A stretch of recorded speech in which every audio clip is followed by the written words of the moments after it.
Total hospitalizations down. Great news. 5,187. The net change is down. That's good news. Intubations are down. That's very good news. New COVID cases are down to 246, which is actually lower than we were when this first started. So we're back to a point earlier than we were when this COVID crisis hit us and we started that spike. So that's really good news. The number of deaths, 105, that's terrible news. Relatively, it's better than it has been. Still 105 families who are grieving today, and they are in our thoughts and prayers. But you see the overall trajectory of this situation, March 20th to May 20th, been a period of time that will go down in history. A lot of pain, unique period, but we got through it. We got through it. We got over the mountain, literally and figuratively. When we reopen a region, we start to reopen a region, there will be increased activity. More people are coming out.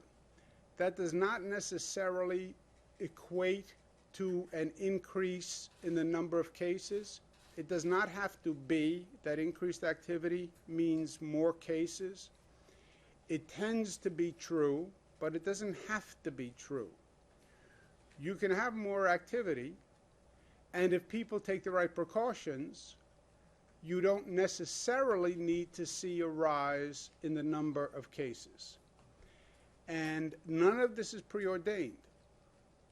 As you increase activity, what will happen is a function of what we do. And also, we're starting our tracing operation, and this is totally new. A person who tests positive, the tracers will then contact that person and ask who they may have exposed.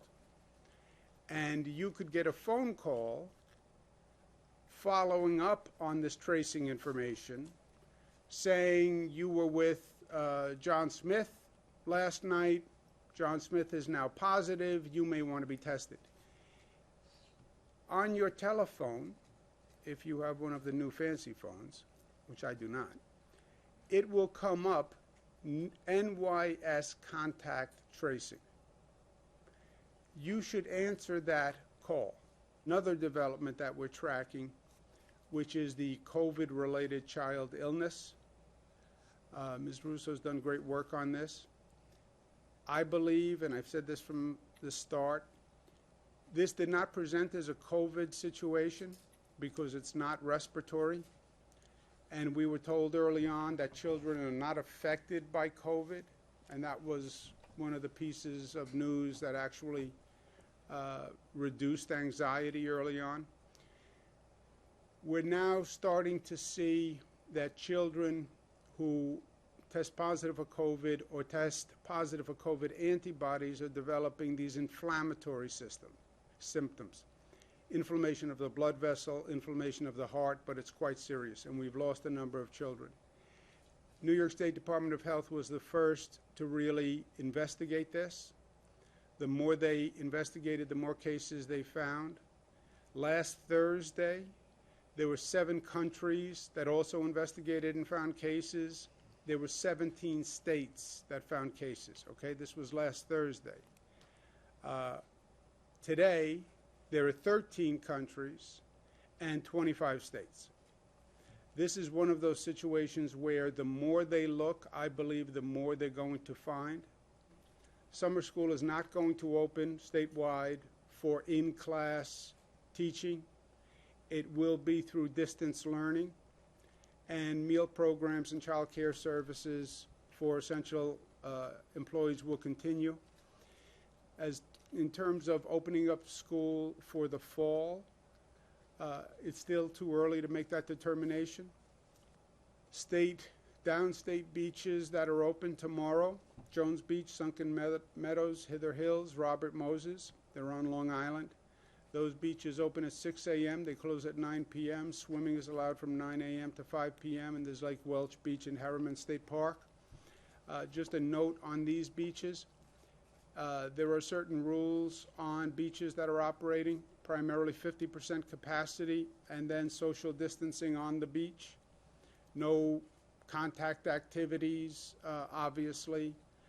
Social distancing will be enforced. Masks are required to be worn when social distancing isn't possible. But there is such a demand in the New York City area to get to a beach, to get some respite. It's Memorial Day weekend. People want to get out of their homes. 50% capacity. Those beaches may reach capacity at 10, 11 o'clock in the morning. So that's something to take into consideration. I'm a Queens boy. It's a ride to these beaches. And you don't want to take that ride and get all the way out there and find out the beach is already closed. I say, let's put it this way. I want to send my children to day camp. Should I send my children to day camp? Is it safe? Until we have this answer on this pediatric syndrome, as a parent, until I know how widespread this is, I would not send my children to day camp. And if I won't send my children to day camp, I wouldn't ask anybody else to send their children to day camp. It's that simple. And they're still exploring this. So you make a decision on the facts. What do you do when they keep changing the facts? A little caution flag, especially when you're talking about children. Hi everyone, George Stephanopoulos here. Thanks for checking out the ABC News YouTube channel. If you'd like to get more videos, show highlights, and watch live event coverage, click on the right over here to subscribe to our channel, and don't forget to download the ABC News app for breaking news alerts. Thanks for watching.